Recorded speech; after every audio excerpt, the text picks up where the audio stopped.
제 아들이 이번에 이제 둘째가 6학년에 올라가요. 6학년에 올라가서 한 번도 이렇게 뭐 수영 뭐 이런 거는 보냈는데 이렇게 영수학원을 다녀본 적은 없어요. 영수학원을 다녀본 적이 없어서 저기 안 되겠다. 이제 6학년이 올라가니까 영어를 좀 해야 되겠지 않나. 그래서 영어학원에 이제 문의 전화를 드렸어요. 그래서 6학년입니다. 그러니까 지금 현재는 5학년, 학기로는 5학년이죠.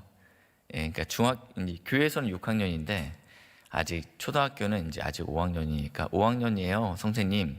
그러니까 이제 영어 선생님, 영어학원 선생님께서 이번에 4학년인데 5학년으로 올라가는 아이로 이제 이해를 하시고, 네, 어머니 오세요. 네, 이렇게 얘기하셨어요. 근데 이제 상황을 들어보니까 이번에 6학년 올라가는다라는 이야기를 듣고 영어학원 한 번도 다닌 적이 없다. 이러니까 이제 학원 선생님께서 이런 얘기를 하셨어요. 또래 애들은 중등반으로 다 올라갈 거예요. 그래서 한 번도 학원을 다니지 않는 아이는 아마 들어갈 수 있는 반이 없거나 레벨 테스트를 봐야 되는데 또래보다는 어린 아이들과 함께 공부를 해야 될 것 같아요. 그것도 레벨 테스트를 통과해야지 가능합니다. 이 얘기를 이제 들었어요. 너무 늦은 게 아닌가 마음의 불안함과 심란함이 이제 좀 찾아올 수 있죠. 네. 이제 오늘 이제 좀 이따 학교 끝나면 레벨 테스트 보러 갈 거예요. 목사가 왜 세상적인 방법으로 자녀를 키우려고 하지 이런 생각 하실 것 같은데 오늘 본문이 그런 얘기를 다루고 있어서 제가 잠깐 말씀드렸습니다.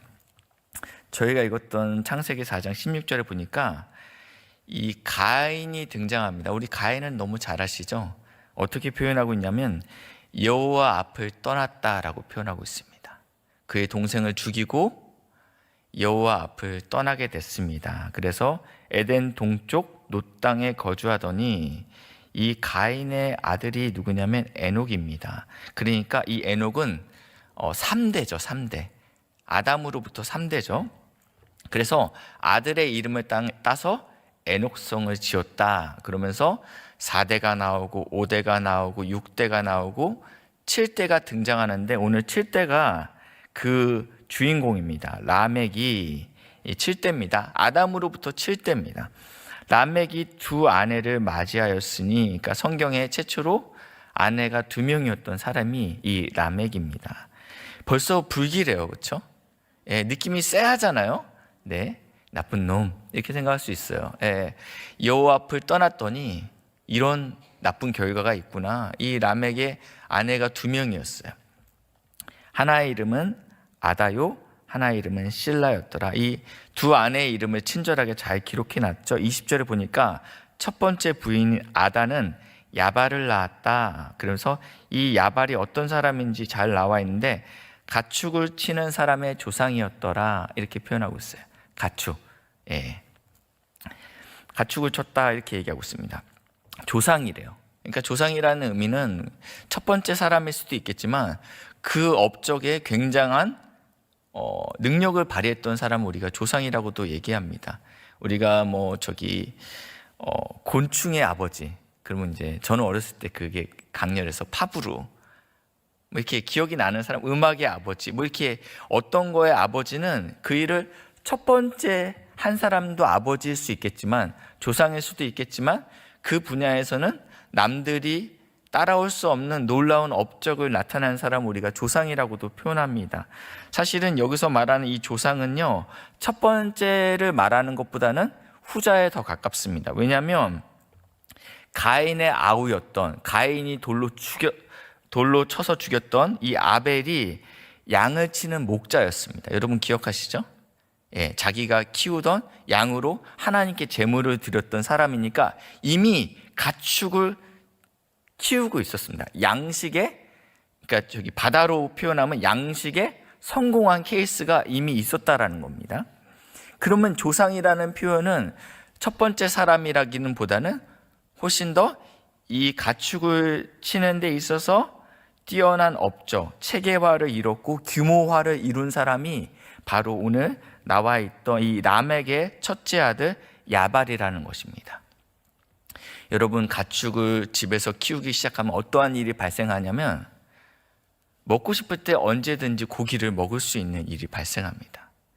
고기를 먹기 위해서는 들로 산으로 뛰어다니면서 사냥을 해야 되는데 어떤 날은 사냥을 할 수 있고 어떤 날은 사냥을 못 할 수 있잖아요. 낚시도 마찬가지더라고요.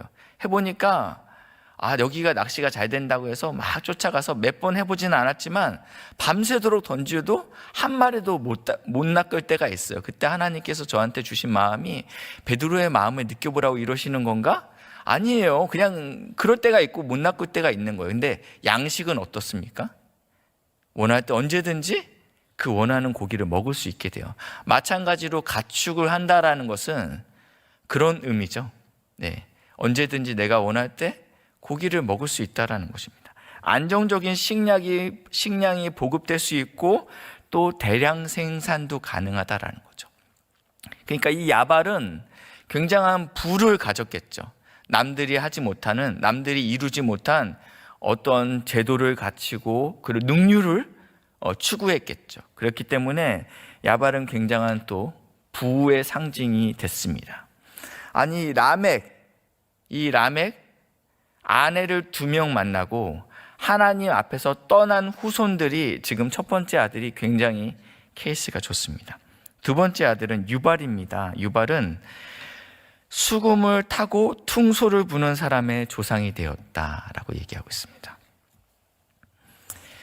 저희 가정은 저는 제가 이렇게 목회자로 갔을 때 엄청난 부를 꿈꾸거나 그런 적은 한 번도 없어요. 그랬으면 이 길로 들어서면 안 되겠죠. 엄청난 저는 그냥 소박해요. 제가 치킨을 먹고 싶을 때 언제든지 치킨을 마음껏 사 먹을 수 있는 그 수준, 그게 이제 제 기준이라고 말씀드렸는데, 근데 어떤 거에 대한 욕심이 생겼냐면요, 우리 자녀들에 대해서 우리 애들이 그래 영수는 못할 수 있어, 예체능을 잘하면 참 좋을 것 같아, 아빠가 인생을 살아보니까 아들 족구를 잘해야 돼. 야, 남자는 말이지 족구야. 야, 남자가 피아노 잘 치면 참 멋있더라. 우리가 너한테 많은 걸 바라지 않아. 영어, 수학, 학원? 그래, 지금까지 안 다녔으니까요. 그렇지만 운동은 해야 되지 않겠니? 피아노는 좀 쳐야 되지 않겠니? 그래서 피아노 학원을 저희 딸 6년간 열심히 가르쳤더니 젓가락 행진곡을 굉장히 잘 치더라고요. 피아노 학원을 한 번도 다니지 않은 저도 치는 젓가락 행진곡을 아주 자랑스럽게 쳐서 얼마 전에 학원을 이제 그만두게 했어요.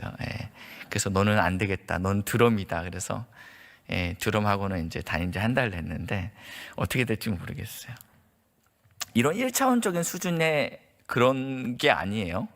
여기서 말하는 것은요, 이 두 번째 아들은 유발은 음악적인 부분에 있어서 남들보다 굉장히 악기를 다룸에 있어서, 음악을 함에 있어서 탁월했다라고 이야기하고 있습니다. 더 근본적으로는요, 무슨 얘기냐 하냐면요, 지금 하나님 앞을 떠난 이 가인의 후손들이 음악적으로 탁월했다라는 것은 무엇이냐면 하나님께서 마땅히 받아야 될 영광과 찬양이 지금 드려지지 못하고 있다는 것입니다. 근본적으로 모든 음악과 악기는 전능하신 하나님께 찬양을 드리기 위해서 존재해야 되죠. 시편 150편 말씀인데요, 제가 자막은 부탁 안 드렸는데 제가 한번 읽어드리겠습니다. 할렐루야, 그의 성소에서 하나님을 찬양하며 그의 권능의 궁창에서 그를 찬양할지어다. 그의 능하신 행동을 찬양하며 그의 지극히 위대하심을 따라 찬양할지어다. 그 다음에 이제 악기들이 나옵니다. 나팔소리로 찬양하며 비파와 수금으로 찬양할지어다. 유발이 불렀던 악기가 수금이죠. 소고를 치며 춤추며 찬양하며 현악과 뭐로요? 퉁소로 찬양할지어다. 지금 유발이 방금 전에 썼던 악기 두 가지가 다 나왔어요. 수금과 퉁소로 찬양하라. 큰 소리 나는 제금으로 찬양하며 높은 소리 나는 제금으로 찬양할지어다. 호흡이 있는 자마다 다 여호와를 찬양할지어다. 할렐루야 라고 시편 150편은 이렇게 끝나요. 어떤 분은 이 유발의 이 악기가 문제라고 이야기하더라고요. 그래서 저희 어렸을 때도 그런 거 있었잖아요. 제가 중등부 때 교회에서 드럼은 사단의 악기야, 치지 못하게 했죠. 악기가 정말 문제였을까요? 어떤 분은 이렇게 얘기합니다. 장르가 문제라고 합니다. 이 장르는 원래 주술적인 의미가 있었어. 그렇지만 하나님께서 지으신 모든 것이 선합니다. 우리는 모든 악기로 존귀하신 하나님께 영광을 돌려야 되는데, 지금 하나님의 자녀들이 해야 될 일들이 누구한테 넘어갔어요? 하나님 앞을 떠난 가인의 후손들이 그 부분을 점령했다라는 것입니다. 굉장히 아픈 일이죠. 유발은 음악의 조상이 됐어요. 그래서 하나님을 경배할 목적으로 주신 음악과 하나님을 찬양해야 될 이 춤이 어떠한 방법으로 쓰여지고 있냐면 인간의 육체를 즐겁게 하는 도구로 전략했다라는 것입니다. 그런 의미에서 우리는 하나님께서 우리에게 주신 달란트가 있고 재능이 있다면 이것으로 무엇을 해야 된다고요? 하나님을 찬양해야 된다. 저희가 예배 시간이 30분 이제 뒤로 미뤄졌어요. 그러면 여러분, 이제 시간이 더 널널해졌어, 좋아. 예전에도 가능하긴 했는데 약간 빠듯했지, 이렇게 생각했던 분들 계시면, 우리가 이제는 글로리아 성가대 연습이 9시 30분이에요. 30분 뒤로 미뤄졌죠. 글로리아 성가대도 갖고 마음 가운데 하나님께서 나에게 주신 달란트가 있다고 하면 주저하지 마시고 9시 반에 오셔서 같이 성가대 연습하셔서 찬양하시길 바랍니다. 아멘. 네, 감사합니다. 네, 여러분, 하나님께서 우리에게 찬양할 수 있는 마음을 주시고 달란트를 주신 분들은 주저하지 않으셨으면 좋겠어요. 이 두 번째 부인은 실라입니다. 실라는 아들 이름이 두발 가인이에요. 그는 구리와 쇠를 가지고 온갖 기구를 만드는 사람, 대장장이의 조상이었습니다. 네, 이거는 좀 약간 3D 업종 아닌가? 이렇게 생각할 수 있는데 그렇지 않죠. 그 당시는요, 지금 8대 손까지 내려왔어요. 물론 이제 900살까지 사셨죠. 그렇지만 900살까지 다 살고 900세 아기를 낳은 게 아니잖아요. 한 100세 때 아기를 낳고, 그러니까 한 800년은 겹쳐요, 계속적으로요. 무슨 말씀인지 아시죠? 그러니까 아직 우리가 생각할 때 아직 문명이라는 것들이 존재하지 않았을 때라고 생각할 수 있지만, 성경에서는 분명히 이때 벌써 이미 청동기, 심지어 철기까지 이야기하고 있어요. 왜냐하면 두발 가인이 이 구리와 쇠를 단련했다고 하고 있잖아요. 무슨 소리예요? 남들은 나무로 싸우고 있을 때 두발 가인은 쇠로 싸울 수 있다는 거예요. 이거는 차원이 다른 문제입니다. 6.25 때, 너무 옛날 얘기 같지만 북한이 탱크를 몰고 올 때 우리나라는 변변치 않은 탱크가 없었잖아요. 전차가 없었잖아요. 총으로 싸웠잖아요. 임진왜란 때 우리는 활로 싸울 때 일본군이 총으로 싸웠다면서요. 그러니까 이러면 상대가 안 되는 거잖아요. 마찬가지로 이 당시에 이 연장을 재련할 수 있는 이런 기술을 갖고 있다는 것은요, 결국은 국력이고요, 또 힘입니다. 엄청난 힘의 차이로 폭력이 지배가 가능한 난무하는 시대가 도래했다라는 것입니다. 이게 바로 지금 하나님을 떠난 자녀들, 그들이 에녹성에 살았습니다. 에녹성, 시티죠, 도시예요. 거기서 일어나는 현상들입니다. 네, 계급의 차이가 생기고요. 누군가는요, 엄청난 부를 쌉니다. 양을 가축화시키면서 키우면서 그 양이 또 양을 낳고, 이러면서 부가 대물림되고 재능도 대물림되고 힘도 대물림되는 사회가 바로 에녹성입니다. 이 성에서 어떠한 사건이 있었냐면요, 23절 말씀입니다. 람에게 어느 날 아내들을 이렇게 소집합니다. 아내들을 불러요. 아내들이 갖고 이때부터 23절과 24절을 람에게 노래라고 불러요. 람에게 노래. 어떤 노래를 불렀냐면요, 람에게 아내들에게 이르되 아다와 실라여 내 목소리를 들으라, 이렇게 노래말을 시작하죠. 람에게 아내들이여 내 말을 들으라. 이제 본론의 노래 구절이 나오겠죠.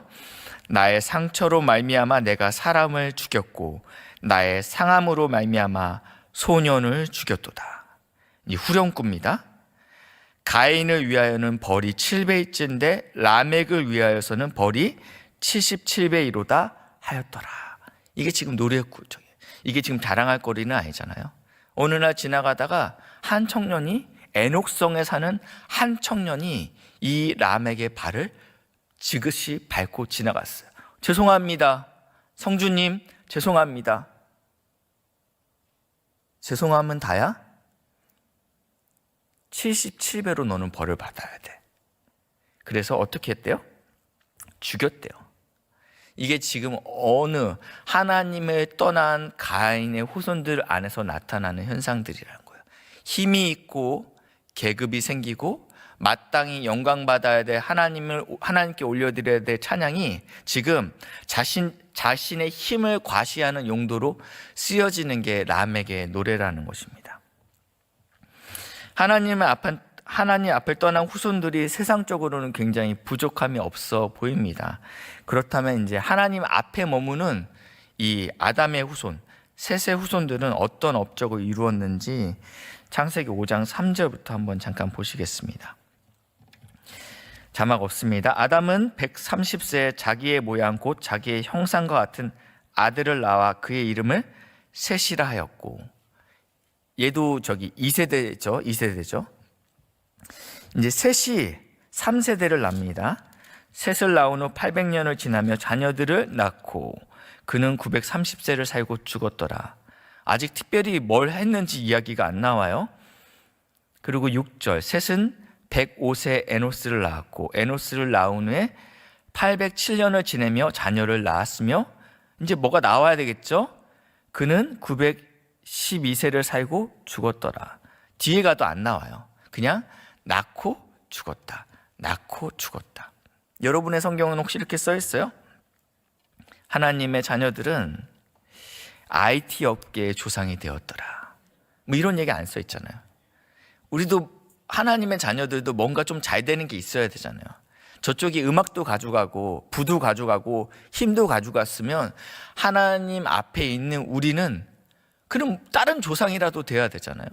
근데 그런 얘기가 전혀 등장하지 않고 있어요. 혹시 제 성경에만 그러면 말씀해 주시면 감사하겠습니다. 근데 이 하나님 앞에 있는 자녀들이 딱 한 가지 나옵니다. 4장 26절입니다. 4장 26절 보시니까 셋도 아들을 낳고 그의 이름을 에노스라 하였으며 그때 무엇을 했냐? 사람들이 비로소 여호와의 이름을 불렀더라. 예배하기 시작했다라고 이야기하고 있습니다. 제가 요즘 간절히 기도합니다. 아픈 환우들을 위해서도 기도하고 여러 가지들을 위해서 기도하지만 새벽마다 기도하는 것은 저희 아들 캐나다 시민권자인데 영어를 못해요.